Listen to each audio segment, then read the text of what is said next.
खबर बरेली से। राज्य महिला आयोग की सदस्य पुष्पा पांडे ने रविवार को महिला थाना बरेली का निरीक्षण किया। इस दौरान उन्होंने थाना प्रभारी को निर्देश दिए कि पति पत्नी के बीच होने वाले विवादों को प्राथमिक रूप से काउंसलिंग के माध्यम से सुलझाया जाए। उन्होंने कहा कि भले ही इसमें समय अधिक लगे, लेकिन काउंसलिंग से परिवार टूटने से बच सकता है।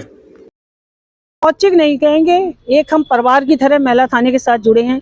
जितनी हमें लगता है कि अधिक से अधिक काउंसलिंग में ही केस निपटा दो, ऐसा चूंकि हम बोल चुके हैं। समय जरूर आपका लगेगा, हमें पता है, लेकिन एक परिवार जब टूटता है तो बड़ा दुख का कारण एक नहीं होता, दो परिवार जा रहे हैं, उसमें बच्चे भी सफर कर रहे हैं, हमारा समाज भी कर रहा है, और मानसिक जो हमारे ग्रोथ काम करने की वो भी क्षमता कम होती जा रही है।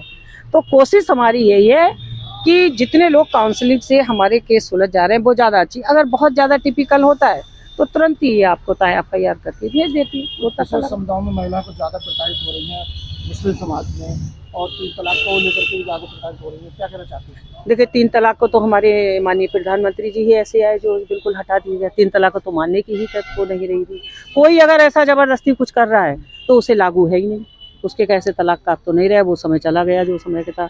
हमें लगता है मुस्लिम महिलाएं तो बहुत ज़्यादा आगे बढ़ के आ रही हैं, अपना विषय और ज़्यादा जो घूम पर्दे के अंदर रहती थी, नकाब के अंदर, वो नकाब उनका कोसों दूर चला गया और बहुत अच्छे से आके अगर लगता है काउंसलिंग से निपट जा रही। अभी मैं थाने में आई, एक केस तुम्हारे रामपुर का, हमारा परिवार इसमें, ये थाना परिवार, ये समझिए आप 2 महीने से उस परिवार को लगातार काउंसलिंग के लिए बुलवाने को तैयार। जब लास्ट स्थिति लगती है कि वो बंदा जुड़ने की नहीं आ रहे, तो जैसे के साथ वैसा एंड में फिर उसकी तो FIR होगी।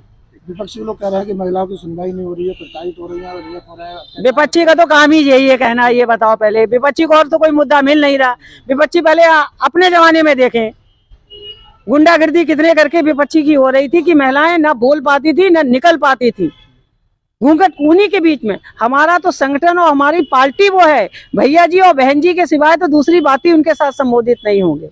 अभी बयान आया था कि जो है मुस्लिम महिलाएं जो है बुर्का पहनती है और तो चेहरे को नकाब अपना रखती है, बाद में जो है वीडियो वगैरह बनाती है या पासपोर्ट वगैरह पे अपना चेहरा दिखाती है, वैसे नकाब लगा रखती है। क्या देखिए, ये उनकी संस्कृति है, ठीक है, उनकी परंपराएं।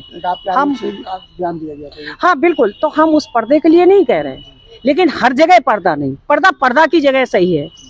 अगर हमें लग रहा है हम पासपोर्ट बनवाने जा रहे हैं, क्या पर्दा लगा हुआ होगा?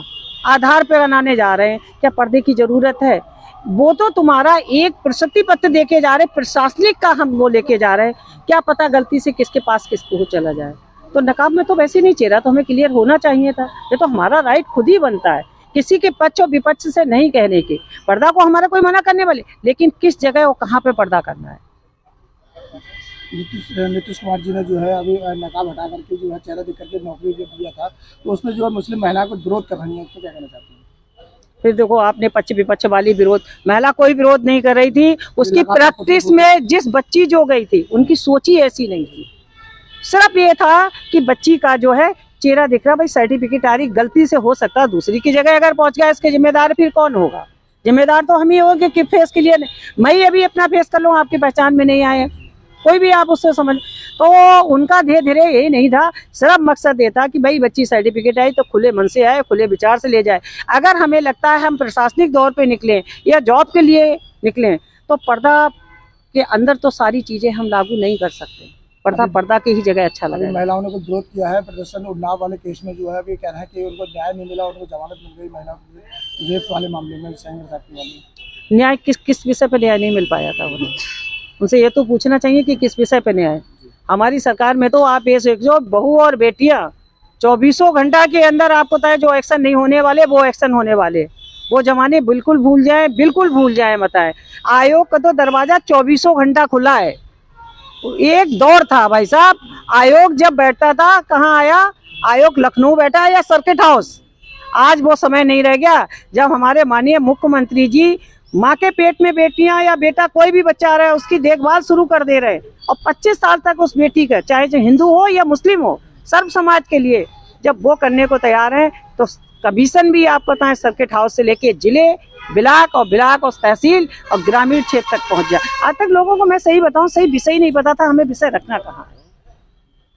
अच्छा, महिलाओं के बीच में, बेटी बीच में जाकर के नई काउंसलिंग वगैरह कर रही है, तो इससे क्या संदेश देना चाहती है महिलाओं के लिए? काउंसलिंग क्या, महिलाओं को अगर हमें लगता है 1% जितनी हमारी योजनाएं हैं हो सकता है उन लोगों की योजना नहीं पहुंच पा रही है, उसकी फायदा भी वो लग सकती है। एक ही उदाहरण तुम्हें बताए नहीं, पिछली हमारी सुनवाई थी, उसमें लग रहा है कि एक महिला विधवा थी, तो वो जमीन के लिए लड़ाई लड़ी। मैंने जमीन के लिए पहले बाद में लड़ाई लड़ो, जो सरकार ने आपको पैसे दिए, जिसके हस्बैंड नहीं, पहले वो पैसे लियो, दोनों बच्चों के 25-2500 रुपए की योजना पे लगा लो। आवास का है तुम्हारा, आवास का अप्लाई करो, बाद में और चीजें करके ले दो, अपने आप में संभल तो पाओ। अगर एक परिवार को 6000 रुपए मिल रहा है तो आप समझ सकते हैं बहुत अच्छे से अपना परिवार चला सकता है। बहुत चलाती है, लेकिन दरअसल बात पहुंच नहीं पाती पब्लिक की। तो हम तो ये कह रहे हैं दोनों लोगों का पार्टिसिपेट हो। जहां तक आप ये मत समझो, देखो उत्पीड़न नहीं हो रहा, छेड़खानी नहीं हो रही, चैन स्केच अब नहीं हो रही, ये सारी चीजें बंद है। अब तो हमें ये लग रहा है साथ सम्मान महिला जिए, आत्मनिर्भर बने, अपना आर्थिक स्थिति में सुधारने का कोई कार्य प्रणाली करके बनाती रहे। वो चीजें तो बहुत कोसों दूर रह गई, बच्चियां निकल के आगे आ रही हैं और महिलाएं भी आगे निकल के आ रही हैं।